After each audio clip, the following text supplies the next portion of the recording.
அனைத்து உரிமை குரல் நண்பர்களுக்கும் வணக்கம். வெற்றி பொதுக்கூட்டத்தில் உண்மையை ஒப்புக்கொண்ட திருமாவளவன். இது குறித்த இந்த வீடியோவில் முழுமையாக பார்க்க போறோம். வாங்க பார்க்கலாம். திமுக கட்சியோட கூட்டணி வச்ச பிறகு முழுக்க திமுக கட்சியாகவே மாறி நிற்கிறாங்க விசிக கட்சி அப்படின்றதான் விசிக கட்சியில் இருக்கக்கூடிய தொண்டர்கள் கூட சொல்லக்கூடிய தகவலாக இருக்கு. ஆரம்ப காலத்தில் சனாதன எதிர்ப்பு அப்படின்ற ஒற்றை புள்ளியில் திருமாவளவன் மூழ்கிய பிறகு மேலும் ஒரு தவறுதலாக திமுக கட்சியோட பார்த்தீங்கன்னா ஒரு கூட்டணி வச்சிருந்தாரு. இந்த கூட்டணி அப்படின்றது திருமாவளவனுடைய மனநிலைமையை மாத்திடுச்சு அப்படின்றத சீமான் கூட பார்த்தீங்கன்னா பல இடங்களை பதிவு பண்ணியிருக்காரு.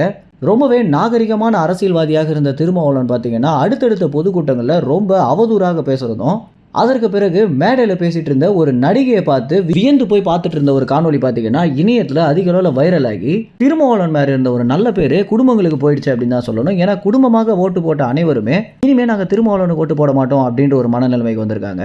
இப்படி இருக்க சீமான் என்ன சொல்லியிருந்தாரு அப்படின்னா, விசிக கட்சி செய்ததுலேயே ஒரு மிகப்பெரிய தவறு அப்படின்னா திமுக கட்சியோட கூட்டணி வச்சதும் சனாதன எதிர்ப்பு அப்படின்ற ஒற்றை புள்ளிலேயே மூழ்கினதா அப்படின்னு சொல்லியிருக்காரு. அடுத்ததாக ஏர்போர்ட் மூர்த்தி பார்த்தீங்கன்னா பறையர்களுடைய ஒரு நம்பிக்கை நட்சத்திரமாக இருந்துட்டு இருக்காரு அப்படின்னு தான் சொல்லணும். ஏன்னா அவர்னால விசிக கட்சியில் இணைந்தவங்களே 1000க்கும் மேற்பட்டவர் இருந்துட்டு இருக்காங்க.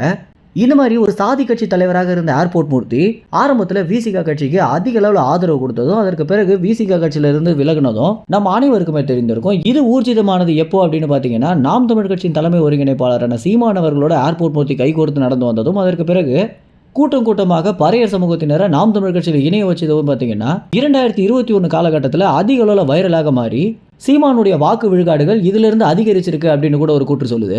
இப்படி எல்லா விஷயங்களும் பார்த்தீங்கன்னா விசிக கட்சியிலிருந்து விலகிட்டு இருக்காங்க அப்படின்னு தான் சொல்லணும். நிறைய தொண்டர்களும் நிர்வாகிகளும் தொடர்ச்சியாக விசிக கட்சியிலிருந்து இணைந்ததை, விசிக கட்சியிலிருந்து விலகினதை கவனித்த திருமாவளவன் பார்த்தீங்கன்னா தற்போது வெற்றி பொதுக்கூட்டத்தின் போது உண்மைதான், இதை ஒத்துக்கிட்டு தான் ஆகணும், விசிக கட்சியிலிருந்து நிறைய தொண்டர்கள் கருத்து வேறுபாடுனால விலகிட்டு வந்துட்டு இருக்காங்க, இந்த மாதிரியான நிகழ்வுகள் இனிமேல் நடக்காம இருக்கணும் அப்படின்னு தொண்டர்களிடம் பார்த்தீங்கன்னா கோரிக்கையாகவே கேட்டிருக்காரு. இது குறித்து ஏகப்பட்ட விமர்சனங்கள் இருந்தாலுமே திருமாவளவனே இந்த விஷயத்தை ஒத்துப்பாரு அப்படின்னு யாருமே எதிர்பார்த்திருக்க மாட்டாங்க அப்படின்னு தான் சொல்லணும். என்னதான் நாம் தமிழ் கட்சியை நேரடியாக சொல்லல அப்படின்னாலும் தொண்டர்கள் இந்த கட்சியிலிருந்து விலகி தேவையில்லாம வேற ஒரு கட்சிக்கு பெரிதளவில் ஆதரவு கொடுத்துட்டு இருக்காங்க. இது எந்த வகையிலுமே ஆதாயத்தை அளிக்காது அப்படின்னு ஒரு பெரிய விரத்தில பார்த்தீங்கன்னா பேசிட்டு வந்துட்டு இருக்காரு. அது எந்த கட்சியில் இணைந்திருக்காங்க அப்படின்னு நம்ம அனைவருக்குமே தெரிஞ்சிருக்கும் அப்படின்னு தான் சொல்லணும். ஏன்னா 2021 23 வரைக்கும் விசிக கட்சியிலிருந்து நாம் தமிழ் கட்சியில் இணைந்தவங்களோட எண்ணிக்கை மட்டும் பார்த்தீங்கன்னா கிட்டத்தட்ட 9700 தொற்றுக்கு.